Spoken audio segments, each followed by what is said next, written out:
biggest mistake I ever made in security. Go. The biggest mistake I ever made in security was earlier in my career when I made what I thought was a routine firewall change immediately before going to a meeting on another floor of a building where the elevator bank had no cell service. So I get onto this elevator, I get off the elevator, and my phone erupts. Just the 5 minutes between leaving my desk and getting in this elevator, it turns out my firewall change had taken down the entire production website. And so, my lesson learned was there is no such thing as a routine firewall change, and you really shouldn't do that right before leaving your desk.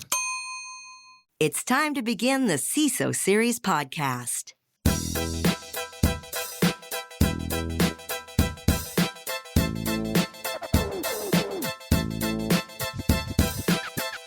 Welcome to the CISO Series podcast. My name is David Spark, producer of the CISO Series. Our co-host, actually a guest co-host, because he doesn't normally co-host, but he does every now and then. It's Steve Zalewski. Steve, say hello to the audience. Hello, audience. That will be a voice you'll hear all throughout the show. But we are available over at CISOseries.com, where you can listen to all of our wonderful programming and all of our wonderful videos and join all our wonderful events, virtual and in person. We do have an events menu. Just go check it out. Our sponsor for today's episode is Tynes, the smart, secure workflow builder. And we're going to be talking about just that. In fact, our guest today will be helping out with that. Before I jump into that, Steve, I was planning doing these man-on-the-street style videos that were coming up. And there was one question, we were bouncing around some questions, but there was one question that came up that kind of cracked me up, and I'm going to throw it at you. You're still a CISO. What would you do if all of a sudden tomorrow your budget doubled? Pinch myself, make sure I wasn't dreaming. Okay, that's first. Okay, good. And then the second thing I would do actually was I would have to do a replan. Because if you double my budget, the question I'm going to ask is, what changed? Why are you doubling my budget? Because you don't do it for free. And you don't do it out of the love of Steve. Yeah, you're not going to do it just because you love me, okay? And so a doubling of the budget really is, there's probably been a change in something, perception, risk, something. And so I want to know what it was that caused it, because now the replan is, I got to make sure I get that right. Good answer, Steve. I love that. Well, I'm interested to know other people, what they would do if all of a sudden their budget would change. But that's not our topic for today's show. I want to bring on our guest. Thrilled to have him on board. And it's with actually our sponsor, who has been a spectacular sponsor of the CISO series, Tynes. I mentioned them just moments ago. He is the field CISO over at Tynes. Our sponsor guest, Matt Muller. Matt, thank you so much for joining us today. David, Steve, great to be here with you both. What about this AI security challenge? How do we create AI security champions? So a recent report from the education company section found 4 categories of workers in North America when it comes to explicit AI tool use. Now, the smallest group were using AI tools daily, followed by about a quarter of workers that were using the tools weekly. And the vast majority were newcomers with no formal training or specific employee encouragement to use the tools, with about a tenth classified as skeptics. So the report shows that there was a clear wave of early adopters that could be used to push security awareness and best practices with this new tech. Now, how do you approach these people at the head of the AI class to turn them into your security champions, Steve? And are there any lessons we can learn from previous tech shifts like cloud adoption or bring your own device, BYOD? Steve? Yeah. So when I looked at this question and these stats, the first thing that struck me was, for the early adopters, engaging the early adopters, with my experience, is there's actually 3 types. And the way I characterize them is, there's those that want to do the right thing. So they're playing with the stuff, but they understand security. And so they want to do the right thing. And if I educate them that the stove can be hot, they'll understand that and do it appropriately. Okay. The second part are the ones that feign ignorance all the time, which is they don't care about security. Okay. They want to just do what they do. And then when they're called out, they always say, well, I wasn't trained, or I didn't remember, or I forgot. So their whole goal is deny, deny, deny. Okay. And there's a lot of that. And then the third ones that I worry about are the entitled ones, the ones that know better, but they believe that they can put the business interest first over security and actually put the entire company at risk, not just the program. So when I look at the early adopters here, that 10 or 15%, what I really say is I got to look at those early adopters through this different lens of wanting to do the right thing, claiming ignorance all the time, or claiming entitlement to know better, and therefore hold the accountability of the training, understanding from that perspective. All right, good point. But ultimately, you want the people who know security and are early adopters to be your security champions, ultimately. Right. And the security champions then are those that want to do the right thing. Okay. And so I can put money and time into that.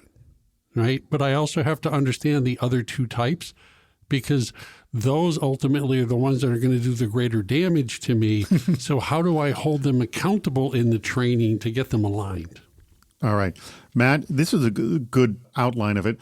How do you bring these people on board to be security champions? Yeah, I mean, I completely agree with Steve. You have to differentiate between the folks for whom the grass is always greener with some new technology versus the folks who are just trying to find the path of least resistance in getting their job done. And I think for those folks, I look a lot at the early days of Slack when everybody had, different tools. And Slack's literal adoption strategy was find a team, find a small group of people in the organization that wants to go adopt Slack. And of course, there may or may not be a corporate policy related to that. And this was something I dealt with earlier in a previous role as well. And what I did was I found the Slack champions who were using it for their one small team. I said, hey, show me how cool this tool is, right? And educate me on this, right? People love teaching other people. Also, I'm assuming you learned something, because my guess is you were not a Slack expert when you were asking them, were you? Absolutely not. And so it was sort of understanding beyond just the literal technology itself. Why are you so excited about this thing, right? How does it help you get your job done better? Help me understand in the balance of equities here. I see the risk. You see the reward. Help me see the reward. And Steve, I'm going to throw this to you, and I want your take quickly on this, Matt. But quick, Steve, this is a perfect example, because these people using AI tools are probably using them, but the ones that you like, the ones you want to turn into security champions, are probably using them in ways that you don't expect. And the other two groups you mentioned as well, you're going to need them to teach you how they're using the AI tools, aren't you? Absolutely. An AI tool, in my perspective, is a stove, and I taught you how to cook. Okay. But I didn't teach you what to cook. And that's what Matt's calling out is. So I got to now look over their shoulder to see what type of food they're making. Okay, to be able to understand what the implications are for both how to keep them safe, but also to be able to protect them if they're doing some things that I never anticipated, right? Like putting a whole bunch of hot oil on the stove and wanting to cook a turkey. Okay, well, that's different than making an omelet, and I never anticipated that. And Matt, your take on learning from these people? Yeah, I mean, when you learn what goals people have, that's where you have to tie it back to your actual risk appetite, right? Like if you are in a highly regulated space, if you have HIPAA considerations, sometimes there's just some data you literally cannot put into public ChatGPT, right? And that is just the bar and the line that you have to hold. But being able to say, well, this isn't necessarily what we can use ChatGPT for, but if you're just writing a casual email to your coworker, that sounds amazing, right? Like I'd love to enable you to do that safely. But yeah, you definitely can't just say like, okay, I understand, that seems cool, go for it. Well, and there's can't versus shouldn't. Okay. And then the question is, who makes that decision? You as the CISO, or does the business decide how much risk? And so I always say, let's look at it that way too. So therefore we're having a risk conversation so the business realizes there's no get out of jail free card here. What we've got here is failure to communicate. Do we put too much focus on language in cybersecurity? Now, in a recent LinkedIn piece, Jay Davey, VP of Cybersecurity Operations at Planet, argues that framing security operations as a security function is a result of vague language, leading to a misalignment with this core function. As a result, the SOC embraces a more limited approach that focuses narrowly on threat detection and incident response, rather than improving operational quality and underlying issues. And actually, Davey goes into great length explaining the philosophy around security, that it gives people a feeling of safety, the feeling that they can do their job. So I'll start with you, Matt, on this one. Is that something the SOC can tackle? Because often they're just given sort of worker bee type functions. And if so, how do we start shifting to a broader operational quality role for the SOC? So trying to achieve what Davey is talking about, sort of this overarching security philosophy. Yeah, I agree with half of that sentiment. I agree that the SOC has sort of been treated as a little bit of an island historically, right? Where alerts from mysterious systems popped in and you had to go resolve them, right? And that resolution was entirely contained in the SOC. So I do think there is something to be said for the fact that security operations doesn't exist in a vacuum, right? There's a larger picture here to look at. That said, if you look at things like the NIST CSF, incident response and detection are very much part of the security lifecycle. I sort of think that the larger picture for the SOC may actually be, how do we help quantify a little bit more of the risk that the business is maybe intentionally or unintentionally taking on, versus saying that this is now a quality issue. All right, Steve, I throw this to you. Your take. So we never should have called it a SOC. We screwed up on day one, okay? Because what it really is the operationalization of our SIM. We're trying to find attacks, and we're trying to manage an attack when it happens. That's what it was originally designed to do. And for most organizations, that's what its accountability is. But because there's lots of security tools, and so therefore security operations enter the equation, when people see it's a security operations center, they go, well, then that's where it should go. Okay. And that, I think, was the fundamental mismatch of what we were trying to define the term to be versus what it has, in essence, adapted itself to be. And that's where this conversation comes in isn't security operations of tools and IT function? Yes. Because the SOC is designed to be able to identify and manage the attack surface. And let's maybe go back to square one and get clear on the differentiation, and then decide whether you do want your incident response teams to take over, right, the accountability of what I call simply the efficiency around the service level agreements, that the tooling has to be effectively deployed. I totally agree with that. And if you sort of look at where SecOps or the SOC or whatever sits in the security lifecycle, so often it's downstream of sometimes very intentional risk decisions that the business wants to take. And calling it a quality issue, I think we haven't solved vuln management yet, right? Where we tell engineering teams, go fix all these vulnerabilities, where we create problems for the upstream teams. So I'm not convinced that by treating the SOC as a quality team that will solve those problems. But just in terms of saying, hey, there should be a better feedback loop to the business on the output of your risk decisions, totally agree with that. Right. The difference between efficiency and effectiveness, okay? We are supposed to be held accountable to effectively managing the attack, okay? Being effective. What's happening, though, is we're looking at efficiency of the tools to justify the organization. Are we being good at spending the dollars for the company by being efficient against the tooling and the SLAs, as opposed to the SOC being effective at managing the attack surface and the attacks when they happen? And I go, that's the blending that's occurred.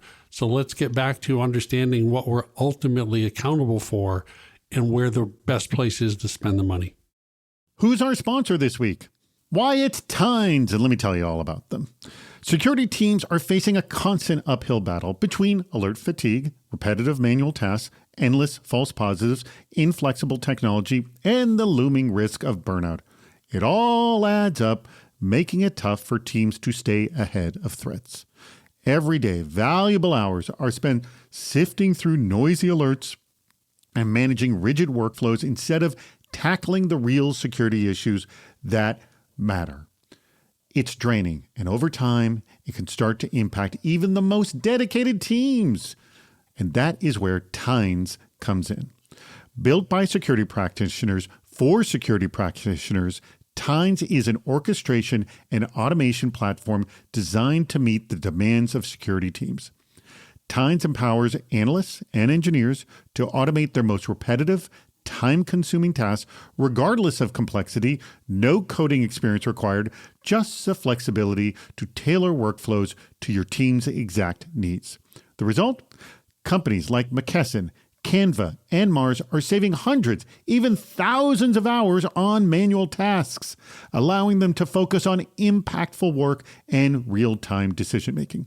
So, if your team is ready to trade burnout for breakthroughs and tackle threats without unnecessary noise, visit Tines.com/CISO series. Tines, because security work should empower, not exhaust. And let me spell that web address. It's TINES.com/CISO series. It's time to play What's Worse? All right, Matt, you're familiar with how this game plays? I am indeed. All right, 2 bad scenarios. I'm going to yell at our audience. I have a lot of stuff that came in from the audience, but it wasn't stuff that I was happy with. So I actually went to ChatGPT this time and asked for a what's worse scenario. So we can credit ChatGPT for this one. And I'm going to admonish that our audience, the last time I posted, I got a lot of likes on the post asking for more what's worse scenarios, but I only got 2 what's worse scenarios. So please send in more. Wow. So you're going to let a high schooler decide what's worse. Okay. I'm not letting this. You're calling yourself a high schooler, Steve. You're the one deciding. I'm giving you the scenarios. You're making the decision. All right. High school student Steve Zalewski is here to answer. Here is your scenario. You discover your vendor has been compromised. One of your vendors, your third-party vendors, they've been compromised. Or you find out your internal DevOps pipeline has been hacked. Which one's worse? Oh, to me, internal DevOps pipeline is way worse, okay, because that means my soft center. If it's a third party that's been compromised, I know how to shut them off, right? I can terminate, right, connections. I can initiate. But no, this is a critical third party. You shut them off. You're shutting down critical business operations. Okay, so wait a minute. So what I'm telling the business is I've shut off the technology. You have to go to manual processing. And since IT sucks and goes down all the time, they may not like the manual processes, but they do have something that they can do, right? That's what I'm going to take advantage of. I had a different take on this. I'm interested to see if Matt has his take on it. Matt, which one do you think is worse? So I respect Steve's view on this, but I have to say I think it's the third-party vendor, because once a breach has happened at a third-party vendor, all of your incentive alignment goes out the window. So do I have breach notification obligations? Do I have the ability to conduct forensics in a vendor system? Probably not, right? Am I going to be reliant on some account manager to feed me back answers when I have maybe a breach notification timeline that I have to hit? So just in terms of the ability to conduct incident response when there's a third-party vendor involved, that's so much more variable and so much more terrifying to me. That's the correct answer, Steve. By the way. Well, please stop asking a high schooler for an answer, okay? This is why you go to college. All right, I get it. Yeah, well, the way I saw it is the same thing. It's like, well, yes, they both stink, but at least if it's something in my pipeline, at least I've got some forensics on this. Who knows with third-party clown over here? So, and here's where my mind went to for this. This is an interesting one, right? Which was when I was at Levi's, okay, Maersk had a huge outage, okay? 65% of my product ships transoceanic. That was a massive, massive hack. Yes. I lost all visibility into my product, okay? Maersk had a massive hack. They were offline for months. Okay. In that case, that's what I said, is the good news is I could shut down all the interfaces. So we lost visibility to where all the product was. Okay. that was the bigger risk was, okay, now how do I start working with Maersk to know where the product is, when it's going to be delivered, as opposed to worrying about, okay, was there a compromise through Maersk into my internal controls? I was able to get that nailed down relatively quickly. But from the business perspective, no jeans in stores, that's an extermination level event if you want. And that's where my head went with, which is, hey, that to me was an easier problem to solve, right? Because I understood the business challenge as opposed to kind of focus on the technical challenge, just as a perspective for the audience. All right. 2 views, but I agree with Matt. We could even make it one step worse and say you're entirely cloud hosted and your internal DevOps pipeline is in fact a vendor, and just make the scenario even worse, right? There you go. Please, enough. No, more. Security automation.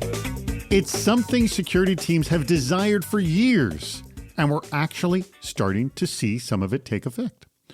Prior to the rise of AI and LLMs 2.5 years ago, automation required increasing the size of your team. I remember actually seeing studies on this. Now it's not seen as a staff reduction, but rather a staff enhancer. I'll start with you, Steve. What have you heard enough about when it comes to security automation, and what would you like to hear a lot more? Oh, it irritates me. You want to trigger me? You come in and you go, here's how I'm going to help your analysts. Okay? Because I'm going to allow them to do their job faster. Well, why is that bad? Because what I want to do is I want you to own a problem, which was a lot of what the SOC analysts do isn't actually effective because we've got that over time. So how is this automation allowing me to acknowledge level 1, level 2 analysts? Maybe they have a different role to play, not that they can just go faster at their current role.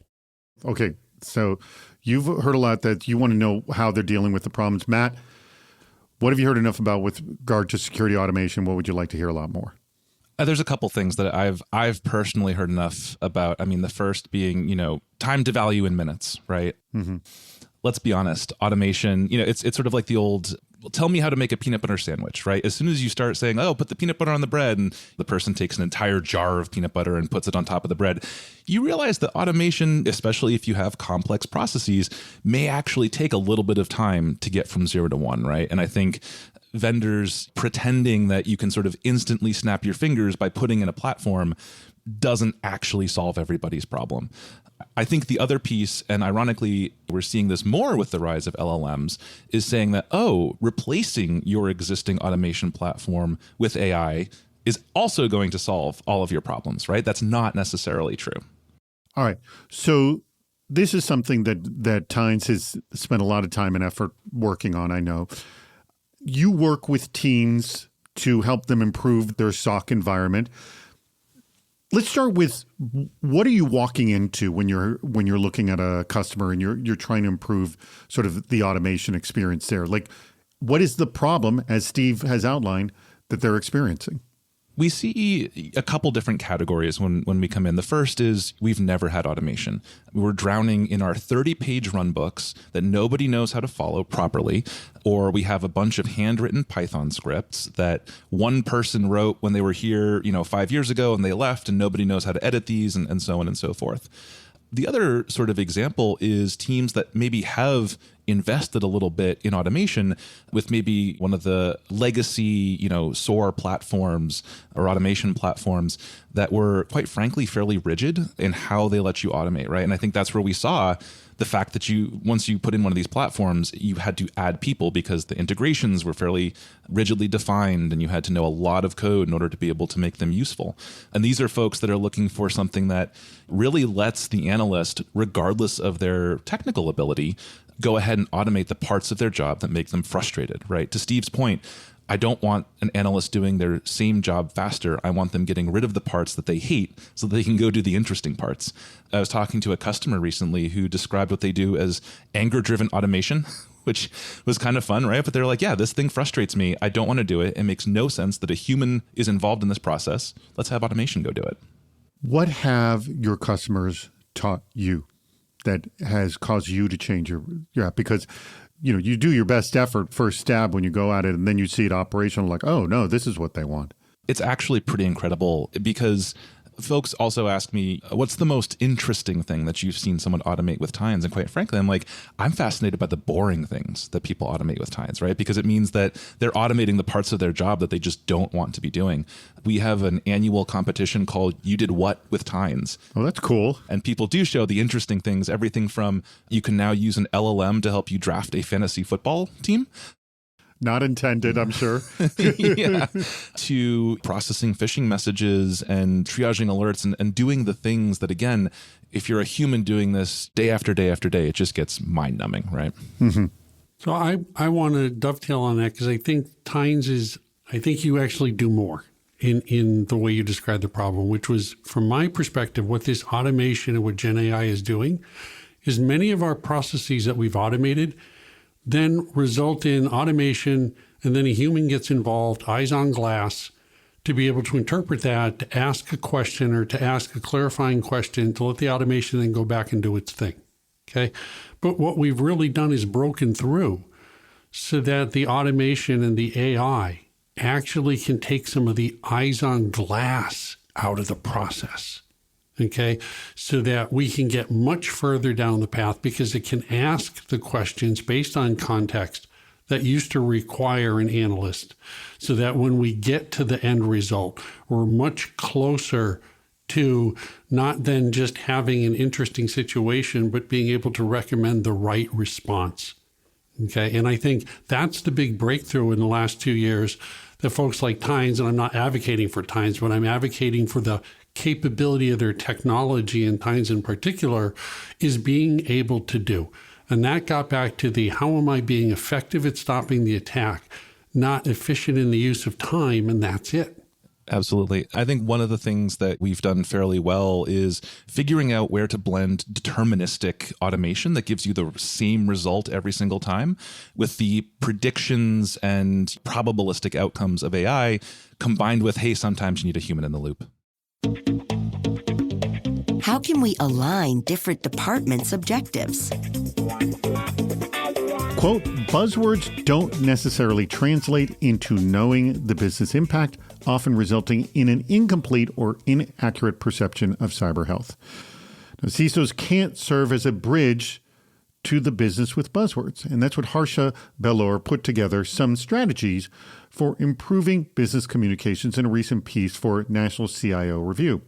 He suggested focusing communicating risks rather than controls, reporting on resilience measures rather than just prevention, and using the news as a hook into broader issues. So this is interesting. Like one of the classics is, you'll hear from a vendor says, we stop X million attacks, or we stop this, or we prevent this. That doesn't translate into business impact, into business resolution or resilience, or doesn't speak to any of it for that matter. So I'll start with you, Steve.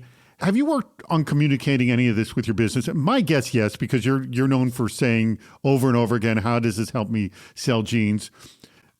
Give us an idea that and other strategies you feel have worked that don't speak to the function of the tool, but the net result to the business. Yeah. And the oversimplification for me is you got to talk about the metrics that the business is interested, not in the measurement of the security controls themselves. And it's to your point. Here, let me pause you for a second. Would the business come to you and say, we would love it if security could do this for us? Like we're getting this much loss, or we're getting this much leakage, or something like that. Does the business say, can security do this for us? Do you have that kind of conversation? Yes, a little bit, but I would say no, because it's my job to go to the business, right, to understand how to sell more jeans and to identify where security has a role to play that prevents them from meeting their ultimate metric, right, which was how much money did I make this quarter selling jeans, right? That's what they want. And so when I translate that, right, or when we do that, it makes a lot of difference. And my example I use, and you've heard me say this, and I did at Levi's, is I went to the board and I said, my job is to sell more jeans. not to secure the company. And to do that, I have to protect the brand, we have to protect our people, and I have to protect the supply chain. And that's the three areas where all the cyber attacks fundamentally, right, prevent the revenue or damage the brand substantially that will prevent the revenue from flowing. And man, that just clears the deck for everybody to understand now. You get it. And then there's a challenge, right, to be able to understand how the controls manage against those risks. But at least you've broken through and you're having a business risk conversation, not a security controls conversation. Good points. All right, Matt, I throw this to you. How have you sort of broached this gap and sort of attacked the measurements or the metrics that mean the most to the business? Yeah, I mean, I think there are some metrics that are just silly, right? Like our firewall stopped 40 billion attacks last month. That's just silly. That means absolutely nothing, right? And then I think there are other metrics that are actually useful within a security team. For example, like where is our maturity level on a given cybersecurity framework? What's our strategy for going from level A to level B and so on and so forth? Our mistake comes when we think other people are interested in those metrics. And I really resonated with this article, just saying, look, we have to talk in business risk terms. That's ultimately, if the business is going to go jump off a cliff, we're measuring and handing out parachutes, right? Like not talking about how strong our nylon is and, the fabric of the parachute. Like, no, they just want to get to the ground safely, right? And we have to communicate in those terms. I remember being at RSA and vendors showing me sort of a dashboard, and like what you just said, and I had said too, Matt, about like our firewall stop X million attacks, that is literally all the data that was on the dashboard. And I said to the guys, just so you know, CISOs hate this. They hate it with a passion, and this is your front page. And what you showed me that they want to see is 5 levels deep, because then they go, oh, well, we can show you that. And you go click, click, click, click, click, click, click, all the way down and go, that should be at the top. This should not exist. And they're like, oh, well, yeah, and they gave me this, well, yeah, we do this and this. And I go, no, I'm just telling you, like, I'm just the messenger here. Like, they hate this. Just so you know, they hate it. And you're here at RSA, God knows how much planning you did. And you're literally, your front page is something CISOs hate. So where that resonated with me, and let's do phishing attacks, because this is it, right? Which was, to Matt's point, do I want to be able to go to the board and go, there were 1,000 phishing attacks today and I stopped 997? Or do I want to come in front and go, in spite of everything I do, we average 3 successful phishing attacks a day, and this is how I manage the damage of those attacks to be resilient to move forward? Yes. That's what we want to do, because that's our job. Good point. Right? And the other 997 is irrelevant. It's for the ones that get through, how do we manage it, and then how we trend that, because we'd like to get it down to 2.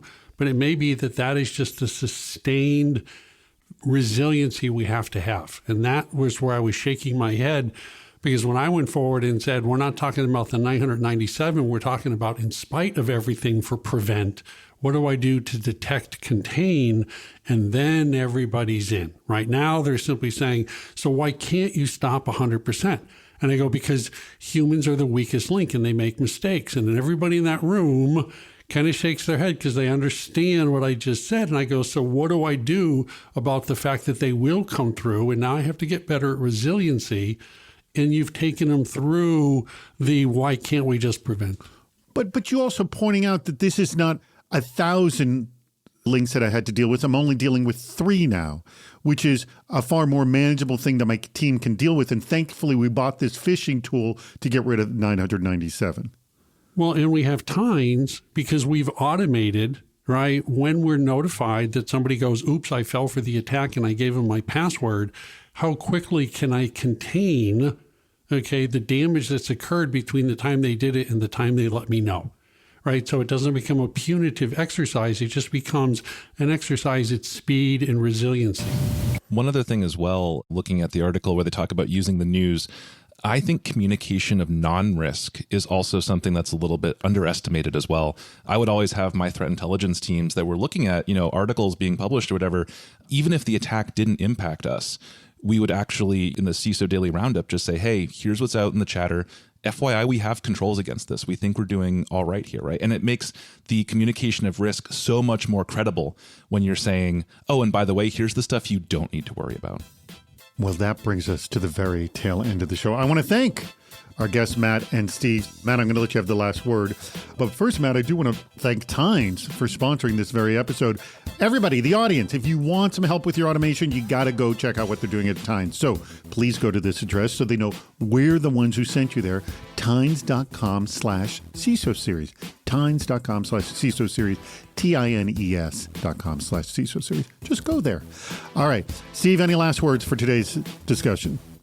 Just a thank you to the audience for doing this, and Matt, nice job today. This one is a pretty meaty conversation for me because it's top of mind for everybody, right? Efficiency versus effectiveness, and we need automation. Brilliant at the basics is what we're driving for, and automate is a key component of that. So I thought really fun conversation today. Appreciate it. And by the way, Steve, I want to say something to you. I just got back from doing a live recording in Dallas, and the number of people came up to me telling me how much they loved the show is astounding. I want to thank you as well because they love hearing you on the show. So thank you very much as well. All right, Matt, final words. And by the way, any plug for Tines or any offer you want to make to our audience? And are you hiring? Give us the whole lowdown. Yeah, I mean, we're hiring. If you want to experiment with Tines for free, we have a community edition that's free for life. And, look, I love talking about automation, but I also love talking about the overall approach of cybersecurity and how automation fits into that, right? It's not, your whole program is not automation. And so just in terms of connecting on LinkedIn and connecting on Blue Sky, love having these types of conversations. Love this podcast. Thank you both so much for having me on. We will have a link to Matt's LinkedIn profile on the blog post for this episode. Feel free to reach out to Matt directly. Yes? Yes, indeed. Thank you very much, audience. We greatly appreciate your contributions, especially if you send in what's worse scenarios. I will like you that much more. So I don't get taunted by Steve of having to lean on ChatGPT. Go ahead, send us in more scenarios and more questions, comments, online discussions. We love it all. And thank you for listening to the CISO Series podcast. That wraps up another episode. If you haven't subscribed to the podcast, please do. We have lots more shows on our website, CISOseries.com. Please join us on Fridays for our live shows, Super Cyber Friday, our virtual meetup, and Cybersecurity Headlines Week in Review. This show thrives on your input. Go to the Participate menu on our site for plenty of ways to get involved, including recording a question or a comment for the show. If you're interested in sponsoring the podcast, contact David Spark directly at david@cisoseries.com. Thank you for listening to the CISO Series podcast.